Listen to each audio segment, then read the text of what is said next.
தொல்லை இரும் பிறவி சூழ்ந்தலை நீக்கி அல்லல்லறுத்தானந்தமாக்கியதே எல்லை மறுவா நெறியளிக்குவாத ஊரெங்கோன் திருவாசகம் எனுந்தேன்.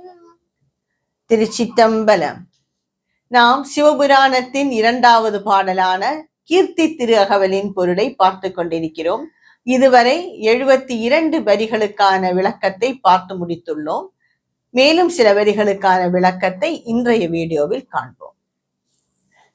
தேனமர் சோலை திருவாரூரின் ஞானந்தன்னை நல்கிய நன்மையும் இடைமருதனில் ஈண்ட விருந்து படிமப்பாதம் வைத்தவ பரிசும் ஏகம்பத்தின் இயல்பாயிருந்து பாகம் பெண்ணோடாயின பரிசும் திருவாஞ்சியத்தில் சீர்பெற இருந்து மறுவார் குழலியோடு மகிழ்ந்த வண்ணமும் சேவகனாகித்தின் சிலை ஏந்தி பாவகம் பல பல காட்டிய பரிசும். இந்த வரிகளுக்கான விளக்கத்தை இன்றைய வீடியோவில் காண்போம். தேனமர் சோலை திருவாரூரின் ஞானம் தன்னை நல்கிய நன்மையும். தேனமர் சோலை என்றால் தேன் நிறைந்த சோலை, அதாவது ஒரு சோலை அதில் மிக அழகான பூக்களும் பழங்களும் இருந்தால் அதில் நிறைய தேனீக்கள் வரும். தேன் நிறைந்த சோலை தானே. இவ்வாறான மிக அழகான ஊர் எதுவென்றால் திருவாரூர். இன்றைய திருவாரூரில் திருவாரூரின், அதாவது அவ்வளவு அழகாக அன்று மாணிக்கவாசகரின் காலத்தில் இருந்திருக்கின்றது. இன்றும் அந்த திருவாரூர் தேர் என்றால், கோவில் தேர் என்றால் அது தமிழ்நாட்டிலேயே மிக பிரசித்தமானது, பெரிய தேர் என்று கூறுவார்கள். அந்த திருவாரூரில் சிவபெருமான் ஒரு சமயம் எழுந்தருளி இருந்து வேதத்தின் பொருளை ஆசிரியர் ரூபத்தில் இருந்து உரைத்திருக்கிறார். அங்கு குரு ரூபத்தில் இருந்து வேதத்தின் பொருளை அவர் உரைத்ததாக வரலாறு இருக்கின்றது. இதையே இந்த 2 வரிகள் கூறுகின்றன. ஞானம் தன்னை நல்கிய தன்மையும், அவர் அந்த ஊரில் ஞானோபதேசம் செய்ததாக வரலாறு உள்ளது. தேனமர் சோலை திருவாரூரின் ஞானம் தன்னை நல்கிய நன்மையும் இடைமருதனில் ஈண்ட விருந்து படிமப்பாதம் வைத்தவ பரிசும். இடைமருது என்றால் திருவிடைமருதூர். அது தஞ்சாவூர் மாவட்டத்தில் உள்ள ஒரு மிக பழமையான ஊர். இந்த திருவிடைமருதூரில் பகவான் மகாலிங்கேஸ்வராக அருளியிருக்கிறார். அங்கு மகாலிங்கேஸ்வர் கோவில் மிகவும் பெரிய கோவில். அது திருவிடைமருதூர் என்னும் ஊரில் தஞ்சாவூர் மாவட்டத்தில் உள்ளது இந்த மகாலிங்கேஸ்வர் கோவில். இங்கே ஒரு சமயம் மாணிக்கவாசக பெருமான் அந்த கோவிலிலே தங்கி இருந்து சிவபெருமானை வழிபட்டு கொண்டிருந்தார். அந்த சமயத்தில் ஒரு நாள் அவர் ஆழ்ந்த தியானத்தில் சிவபெருமானையே நினைத்து கொண்டிருக்கும் சமயத்தில் ஏதோ ஒரு பாரமாக அவர் மடியில் தெரிந்தது. கண்ணை விழித்து பார்த்தால் சிவபெருமானின் பாதங்கள். எவ்வளவு ஒரு பாக்கியம் செய்தவர் என்று நினைத்து பாருங்கள். பகவானின் பாதங்களை அவர் தன்மடியிலே பார்த்தார். இதைத்தான் கூறுகிறார். இடைமருதனில் ஈண்ட விருந்து படிம பாதம் வைத்தவ பரிசும். அவர் மாணிக்கவாசகருக்கு பரிசாக அளித்தது அவருடைய பாதங்களை அவர் மடியில் வைத்தார். இதையே இந்த வரிகள் கூறுகின்றன. ஏகம்பத்தின் இயல்பாயிருந்து பாகம் பெண்ணோடாயின பரிசும். திருவேகம்பம் என்றால் இன்றைய காஞ்சிபுரத்தை தான் அது கூறுகிறது. இயல்பாயிருந்து என்றால் இயல்பாக இருந்து, பாகம் பெண்ணோடு ஆயின பரிசும், தன்னை ஒரு பாகத்தை பெண்ணுக்கு கொடுத்தவர், இடைபாகத்தை உமையாளுக்கு கொடுத்தது என்று கூறுகிறது. ஒரு சமயத்தில் சிவபெருமான் உமாதேவியோடு மிக சந்தோஷமாக கைலாயத்தில் இருந்து கொண்டிருந்தார். உமாதேவிக்கு திடீரென்று விளையாட வேண்டும் என்று ஆசை வந்துவிட்டது. அவள் வேற ஏதாவது செய்யக்கூடாதா? போய் சிவபெருமானின் கண்களை சட்டென்று மூடிவிட்டாள். உடனே சூரியனும் சந்திரனும் அல்லவா சிவனின் கண்கள், உலகம் முழுவதும் இருண்டு விட்டது. சிவபெருமானுக்கோ மகா கோபம் வந்து விட்டது. என்ன அறியாமை இது? என்ன சிறுபிள்ளைத்தனமாக நீ செய்து விட்டாய்? என்ன செயல் இது? பக்குவம் இல்லாமலும் அறியாமையாலும் செய்த செயல் இது. என் கண்களை மூடிவிட்டால் உலகம் இருண்டுவிடும் அல்லவா? இந்த பக்குவம் இல்லா தன்மைக்கும் இந்த அறியாமைக்கும் தக்க விளைவாக நீ பூலோகத்தில் காஞ்சிபுரம் எனும் இடத்தில் இருந்து என்னை தவம் செய்து மீண்டும் என்னை அடைவாயாக என்று கூறிவிட்டார். உமாதேவியும் சிவபெருமான் கூறின அந்த க்ஷணமே காஞ்சிபுரத்துக்கு வந்து விழுந்து விட்டார். காஞ்சிபுரத்தில் கம்பை ஆற்றங்கரை ஓரத்தில் இருந்து அந்த கம்பை ஆற்றங்கரை மண்ணை பிடித்து சிவலிங்கம் வடிவாக வடித்து, அந்த மண்ணிலே சிவலிங்கத்தை வடித்து, நாம் சிறு குழந்தைகள் எல்லாம் விளையாடும் அல்லவா, மண்ணிலே ஒவ்வொரு ரூபம் பிடித்து விளையாடுவார்கள். அந்த ஆற்றங்கரை மண்ணில், கம்பை ஆற்றங்கரை மண்ணில் சிவலிங்க ரூபத்தை பிடித்து அதையே வழிபட்டு கொண்டு வந்தால் மிக காலமாக. ஒரு சமயம் கம்பை ஆற்றில் வெள்ளம் பெருகிவிட்டது. எல்லா வெள்ளமும் வெளியில் கரைக்கு வந்து விட்டது. இந்த சிவலிங்கம் கரைந்து விடுமோ என்ற பயத்தில் உமாதேவி இறுக அந்த சிவலிங்கத்தை தழுவிக் கொண்டிருந்தார், கட்டி பிடித்து கொண்டிருந்தார். அதை கண்டதும் சிவபெருமானுக்கு இரக்கம் வந்து அந்த லிங்கத்தில் இருந்து வெளிவந்து உமாதேவியை மீண்டும் மணந்து கைலாயத்துக்கு சென்றார்கள். இன்றும் அந்த காஞ்சிபுரத்தில் ஏகாம்பரேஸ்வரர் கோவிலில் இந்த லிங்கம் தான் இருக்கிறது என்று கூறுகிறார்கள்.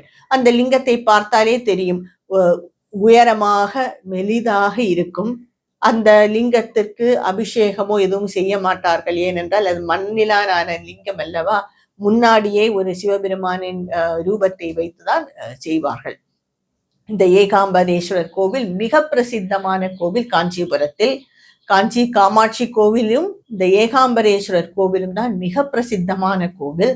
இங்கே கூறுகிறார்கள், இங்கு என்ன குடும்ப பிரச்சனைகள் இருந்தாலும், இல்லை திருமணங்கள் நடக்கவில்லை என்றாலும், விரும்பி அவர்கள் இங்கு வந்து வழிபட்டால் உடனே அவர்களுக்கு எல்லா தோஷங்களில் இருந்தும் நிவர்த்தி கிடைக்கும் என்பது எல்லாருடையும் ஒரு நம்பிக்கை. ஏகம்பத்தின் இயல்பாயிருந்து பாகம் பெண்ணோடாயின பரிசும் திருவாஞ்சியத்தில் சீர்பெற இருந்து மருமார் குழலியோடு மகிழ்ந்த வண்ணமும். திருவாஞ்சியம் என்பது ஒரு ஊர். அது என்று திருவாரூர் மாவட்டத்தில் இருக்கின்றது. இந்த சிவனின் பெயர் வாஞ்சிநாத பெருமான். இந்த திருவாஞ்சியத்தில் இந்த வாஞ்சிநாதர் பெருமான் கோவிலில் தான் யமதர்ம ராஜாவுக்கு என்றே ஒரு தனி சந்நிதி இருக்கிறது. வேறு எல்லா கோவில்களும் பார்க்க முடியாத ஒரு அரிய சந்நிதி இது. அங்கே சென்று அந்த யமதர்ம ராஜாவையும் வணங்கிவிட்டு ஸ்ரீ வாஞ்சிநாத பெருமானையும் வணங்கிவிட்டால் நம்முடைய யமபயம் எல்லாம் நீங்கிவிடும் என்று ஒரு நம்பிக்கை, ஐதீகம் இருக்கிறது. இந்த ஊரில் என்ன நடந்தது என்றால், ஒரு நாக கன்னிகை சிவபெருமானை நினைத்து வழிபட்டு கொண்டே இருந்தாள். ஒரு லிங்கத்தை வைத்து மிக அருமையுடன் மிக காதல் பூண்டு அந்த சிவபெருமானையே வணங்கி கொண்டு வந்திருந்தாள். மிக காலமாக இவ்வாறு வழிபட்டு கொண்டு வந்திருந்தாள். ஒரு சமயம் சிவபெருமான் அவளுடைய முன் தோன்றி அந்த நாக கன்னிகையை உமாதேவியின் கூந்தலோடு, அவளுக்கு அழகான கருமை கூந்தல் உண்டு அல்லவா, அந்த கூந்தலிலே அவளை இணைத்து விட்டார்.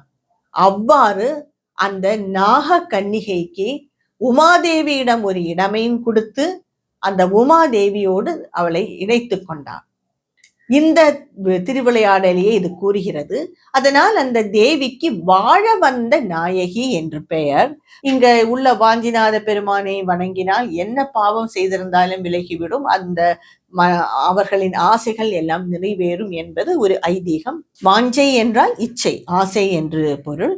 அந்த நாக கன்னிகையின் ஆசை நிறைவேறிய இடம் இது என்றதால் இந்த இடத்திற்கு திருவாஞ்சியம் என்று பெயர் சூட்டியிருக்கிறார்கள். அதுவே இந்த 2 வரிகள். திருவாஞ்சியத்தில் சீர்பெற இருந்து மறுவார் குழலியோடு மகிழ்ந்த வண்ணமும் மறுவார் குழலியோடு என்றால் மனம் நிறைந்த கூந்தலை உடைய உமாதேவியோடு அந்த நாகக்கன்னியை இணைந்து விட்டாள். அவ்வாறு அவள் உமாதேவியுடன் இணைந்து விட்டாள். சேவகனாகி தென் சிலை ஏந்தி பாவகம் பல பல காட்டிய பரிசும். இது ஒரு பாண்டிய மன்னனின் சம்பந்தப்பட்ட ஒரு திருவிளையாடல். அதாவது சிவபெருமான் ஒரு சமயம் வீரனாக வந்தார். யாருக்கு வீரனாக வந்தார் என்றால் விக்கிரம பாண்டியனுக்கு வீரனாக வந்தார். விக்கிரம பாண்டியன் என்பவர் மிகவும் ஒரு நல்ல மகாராஜா. அவர் மிகவும் ஒரு பெரிய சிவபக்தன். அவர் சமயத்தில் சைவ நெறி மிகவும் ஓங்கி வளர்ந்தது. சைவ நெறி வளர்ந்ததால் வேற பல மதங்கள் போல புத்த மதங்களோ சமண மதங்களோ அது அழிந்து விட்டது, அழிந்துவிடும் நிலைக்கே வந்து விட்டது. ஏனென்றால் சைவ நெறி ஓங்கி விட்டது. இதனால் சமணர்களானாலும் சரி புத்தர்களானாலும் சரி பாண்டிய நாட்டும் அதை சுற்றி உள்ள இடங்களையும் விட்டு ஓடிவிட்டார்கள். குகைகளில் சென்று அமர்ந்து விட்டார்கள். ஏனென்றால் சைவ நெறி அவ்வளவு தலைத்து வளர்ந்தது அந்த காலத்தில். இதை பார்த்து கொண்டிருந்த சோழ மகாராஜாவுக்கு ஒரு பொறாமை. இந்த பாண்டியனை பிடிக்க வேண்டும் என்று ஆசை கொண்டு சமணர்களை அழைத்து இவருக்கு ஒரு சூழ்ச்சி, அதாவது இந்த ஏவல் என்று கூறுவார்களே, ஏதோ ஒன்றை ஏவி விட்டு அவர்களை வீழ்த்துவதற்காக இந்த மாதிரியான ஒரு யாகத்தை வேண்டும் என்று சில சமண ரிஷிகளிடம் கூறினார் இந்த சோழ மகாராஜா. இந்த சமண ரிஷிகள் எல்லாம் குகையில் இருந்தார்கள். பொதுவாகவே கூறுவார்கள் இந்த சமணர்கள் எல்லாம் இந்த மாதிரியான வேள்விகள், அதாவது அவர்களுக்கு நிறைய மாயாஜால வித்தைகள் தெரியும், அதாவது மேஜிக்கல் பவர்ஸ் அவர்களுக்கு நிறைய தெரியும். அதை பிரயோகித்து மற்றவர்களை மடக்கி விடுவார்கள். அதனால் சோழன் அந்த சமண ரிஷிகளை அழைத்து ஒரு வேள்வி நடத்தி அதில் சூழ்ச்சி செய்து, அதாவது ஏவல் செய்து அதை முதலில் அனுப்பிவிட்டு சோழன் பின்னாடியே சேர்ந்து பாண்டியனை அடக்குவதற்கான ஒரு பிளான் தான் இது. அதனால் அந்த சமண ரிஷிகளை குகைக்குள் இருந்து வரவழைத்து இந்த மாதிரி ஒரு வேள்வியை செய்ய ஆரம்பித்தான் சோழன். அந்த வேள்வியில் இருந்து ஒரு பெரும் யானை தோன்றியது. பெரும் உருவமான யானை, உண்மையான யானை. அதாவது அது ஒரு மாதிரி ஒரு மாயாஜால வித்தையில் அவர்கள் அதை செய்வார்கள். அது தோன்றியது. அந்த யானைக்கோ மதம் பிடித்திருந்தது. இந்த யானை என்ன செய்தது? நேராக பாண்டிய நாட்டிற்குள் சென்றது. பாண்டிய நாட்டிற்குள் சென்று இல்லாத அட்டகாசம் எல்லாம் செய்தது. தெரு வீதிகளில் சுற்றியது, பல பேரை கொன்றது, இவ்வாறாக செய்தது. பாண்டியனுக்கு மிகவும் வருத்தம் வந்துவிட்டது. என்ன செய்ய வேண்டும் என்று தெரியவில்லை. போர் செய்ய ஆட்கள் வந்தாலா திருப்பி போர் செய்யலாம், இது இவ்வாறு வந்திருக்கிறது. அவருக்கு என்னவென்று புரியவும் இல்லை. அந்த சமயத்தில் உடனே சென்று சிவபெருமானை வணங்கினார். சிவபெருமானும் நாளை உனக்காக நான் வந்து போர் புரிகிறேன் என்று கூறினார். உடனே பாண்டியன் வந்து விட்டான். பாண்டியன் எல்லாம் தயாராக நிற்கும் சமயத்தில் சிவபெருமான் ஒரு பெரும் அம்பும் வில்லையும் தின் சிலை ஏந்தி ஒரு பெரிய அம்பும் அதில் வில்லையும் வந்து நின்று ஒரு அம்பை எடுத்து அந்த யானையின் நேராக அந்த மஸ்தகத்தில், இந்த நெற்றியில் அடித்தார். அந்த யானையும் துளைத்து விட்டு பின்னாடி வந்து கொண்டிருந்தான் சோழன். அவனையும் துளைத்து விட்டு போய்விட்டது. இதுவே தென் சிலை ஏந்தி பாவகம் பல பல காட்டிய பரிசும்.